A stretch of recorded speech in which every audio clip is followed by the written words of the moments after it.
Hey, what's up, guys? Like I said in my game day review video, I was going to do a deck tech of the deck I took to it. And so, yeah, without further ado, this is American Flash. Um, so I guess I'll put the creatures out while I talk a little bit about it. So I was getting a little frustrated with the fact that Esper couldn't beat Voice of Resurgence, and since it's like everywhere now, I had to shy a little bit away from Esper and find a new control deck to play. And this is what I settled on.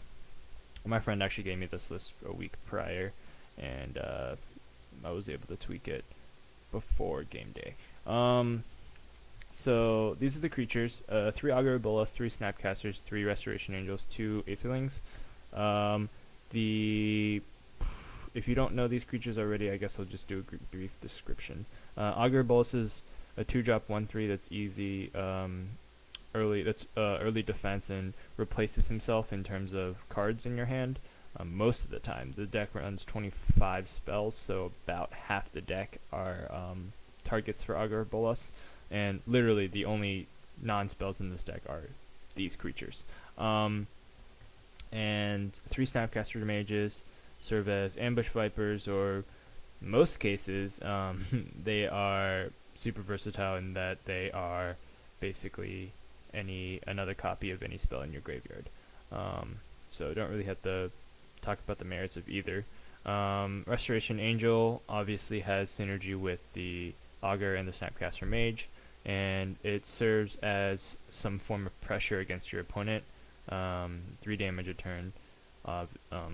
Every turn is a little hard to deal with for some decks.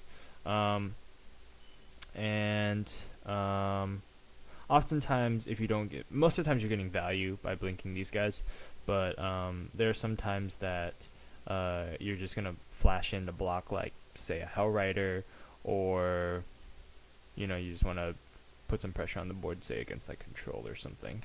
And then last but not least, we have 2 Aetherlings. There's originally only 1, but I've upped it to 2 just because Augur Bolas, the creature type, isn't one of Augur's hits, so we're gonna have to play a little bit more another copy of Aetherling just to make sure that we can actually hit one of our main win conditions. Okay, so that's that.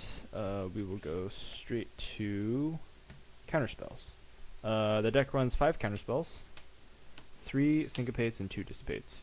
Syncopate's really good right now because of aggro, and it still serves the same purpose as dissipate in that it exiles spells, so you have a little bit more game against Reanimator as well. And dissipate's obviously a hard counter and very good.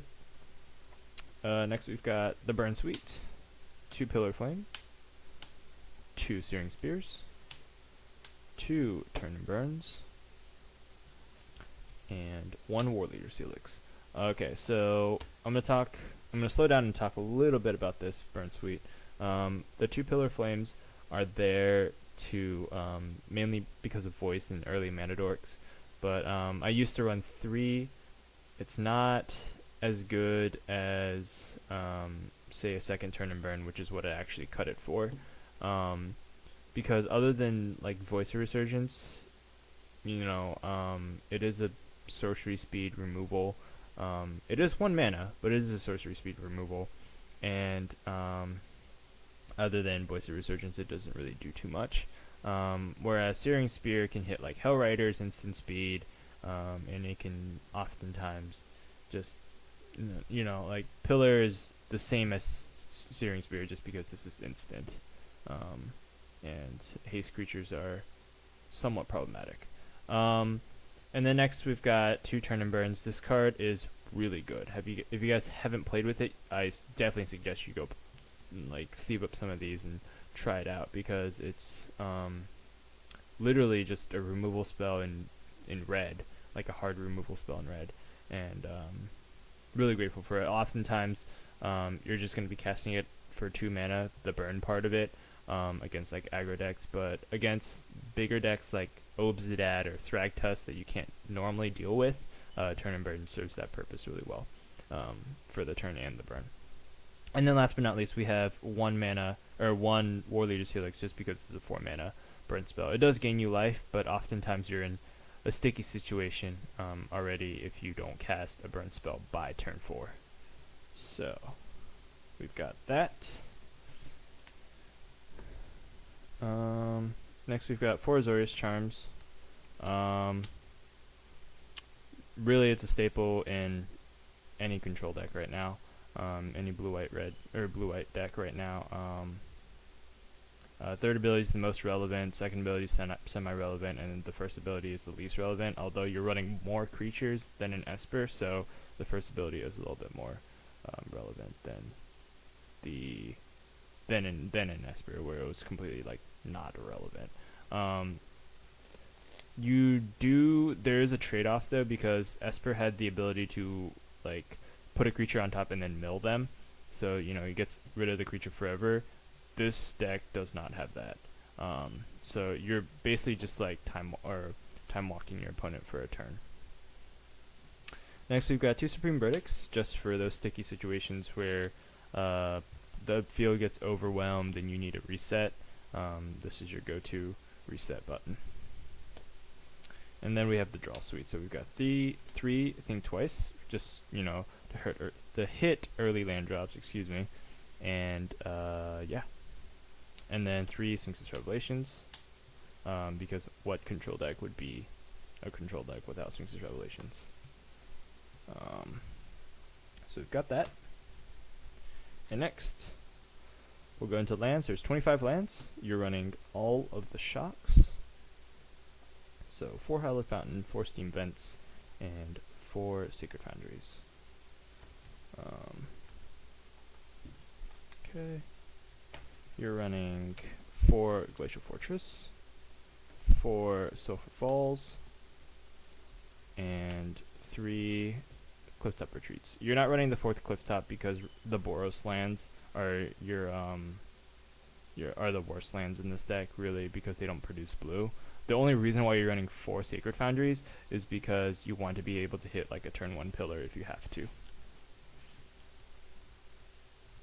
And then you're running 1 Moorland Haunt because you're running enough creatures to make some spirits and put on some pressure, and then 1 island. On to the sideboard. I'm going to talk really briefly about this. 3 is the Staticaster, is really good against Lingering Souls, you know, everything Aristocrats, really good against them, like Lingering Souls, Blood Artist, Falconwrath Aristocrat. This card does a lot. Next we've got 2 clones, really good against those Thragtusk, green mid-range decks, and especially with Reanimator. So if they make like an Angel Serenity, you have basically a 4-mana Angel Serenity, so that's really good. And then 2 Assemble the Legions. This card is really good against control. You up to 4 basically main pressures against control, and those are the Assembles and the 2 Aetherlings. And not much else to say. 2 Purifies, obvious against graveyard decks. The fact that you can fetch him with Augur Bolus is really important. And yeah. 2 Dispels, again against control. Sometimes you bring it in against the aggro matchups, just so like a Sphinx's Revelation doesn't get skull cracked or anything, but most of the time it's just against control. 2 Renounce the Guilds. I'm just trying this card out. I don't actually know if it is better than Detention Spheres. I had Detention Spheres earlier, but I just didn't like how this is a flash deck, and I didn't really like how the sorcery speed aspect of Detention Sphere felt in this deck. So I'm replacing it with Renounce the Guilds. Most notably, they'll hit stuff like Geist of St. Trath, Obzedat, what do you call it? A lot of Jun's cards, like Blood Baron is not Jun, but it hits that too. Let's see, like Sire of Insanity, Huntmaster, Olivia, just like a lot of cards right now, and I think it's really good. 1 Pillar Plane, that's your 3rd pillar against aggro, and then 1 Supreme Verdict, also against aggro. So, that's the sideboard. Hope you guys enjoyed the deck tech. This deck is a lot of fun. If you have the resources to build it, I would highly recommend it. And yeah, thanks for watching. I will have an updated trade binder coming up next. Later.